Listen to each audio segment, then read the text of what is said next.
Kindra Swafford is an award-winning mixed media and watercolor artist. Through her bright and vivid work, she has found a community of Cherokee artists that help her to hone her skills and tell her own story. I want people to look at my art and feel that moment. Feel happiness from the colors, or just feel like they are part of something.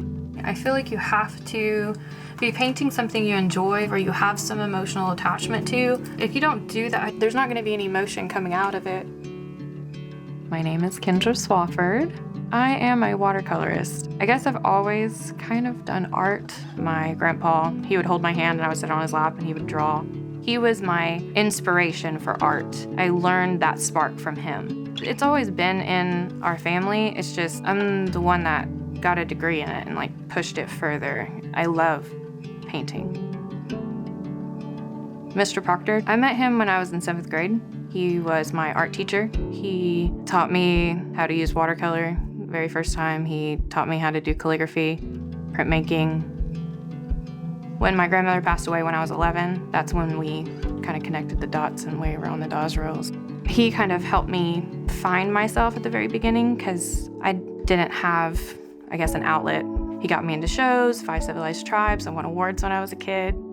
He really wanted us to show our inner strengths. I liked watercolor because it was unforgiving. If you put it on the paper, it's there. You can't paint over it. If you do, it gets muddied. Kind of like a one-shot thing. With watercolor, a lot of people try to fight it. I'm a fighter. As you can tell, I'm trying to control it and where it goes. So a lot of people like the washes and glitching. I can only allow the washes to do so much, but in this area, that's where the fun comes in. The first time I started using the glitching was about 2 years ago. I just wanted to test it out because I was like, I don't know if I actually can pull this off. I don't know if I have the technical skills at this moment to actually do glitching. And then when I start going into detail of what I have to do to keep those colors, they're like, When it comes to why I chose the glitching, it's more on the fact that I wanted to have the viewer to know that there's multi-layer to not only the image that they're seeing, but the actual person that it's representing. Largest piece that I did, it's called Still Here. It was the first large watercolor I did with my solo show back in 2019. When I was doing that piece, there was a lot of anger and anxiety at the time. I wanted to have like a modern day Lady Justice. We needed representation, and Kelly Gonzalez is amazing. And she was the only person that I can think of that could actually represent that ideal.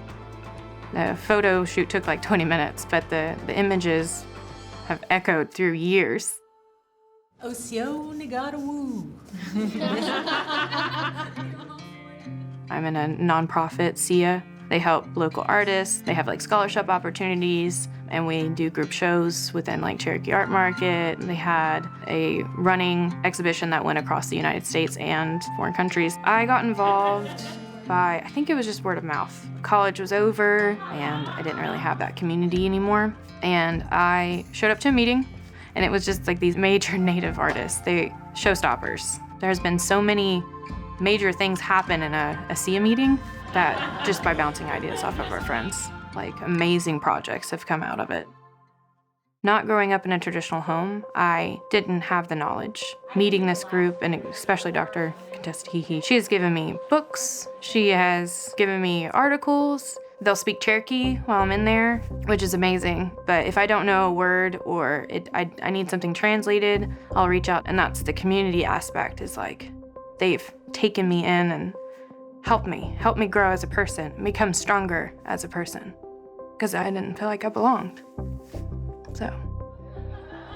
And then I started thinking about who my flock was, that it wasn't just my friends, it was the activists in our community, it was officials or the representation that we have. I wanted to be able to give them life. They're influencers, they make people happy, they bring justice, they bring awareness. I wanted to be able to put that on paper. I want their strength to be portrayed in those portraits. The same year that I actually joined Osiyo, I had those uplifting voices. They're like, just do it.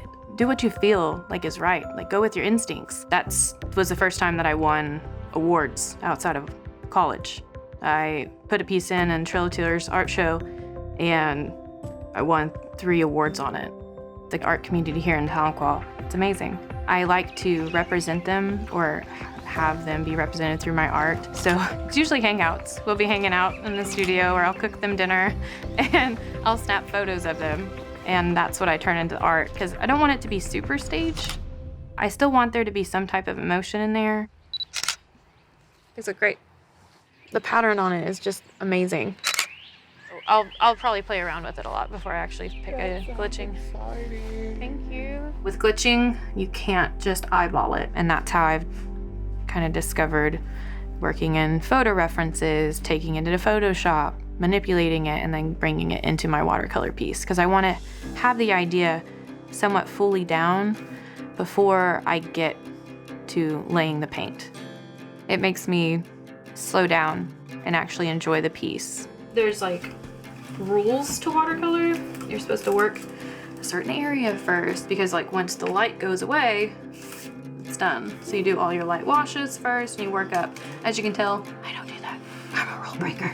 So I do kind of my own thing. Pre-pandemic, I just had my solo show, and then it started coming out, I think it was like March, so like people just needed to stay home. It kind of put a halt to everything. I was doing pop-up shows almost every Friday or Saturday, so I started going from painting my friends to painting animals. And there was a time frame where I didn't paint at all. The outlet was too much, and so it stopped for a while. It was hard. Like, I'm just really glad that I can actually start having that again. Like, have a fire pit in the back, have everyone around, and have art nights. I guess in a way I'm trying to find my voice again.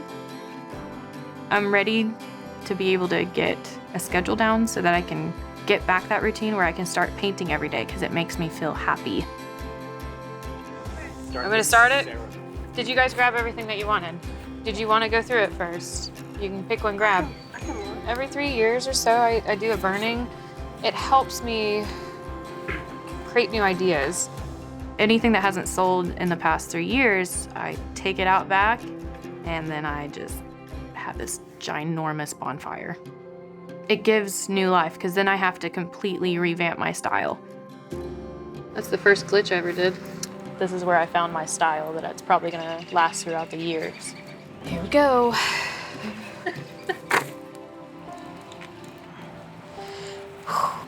Most people that have been following me throughout the years, they see me change. They can see my art change every year, but it still has those bright colors, and like the glitching is gonna stay. I'm never gonna stop doing that. Like, I'm gonna push it even more.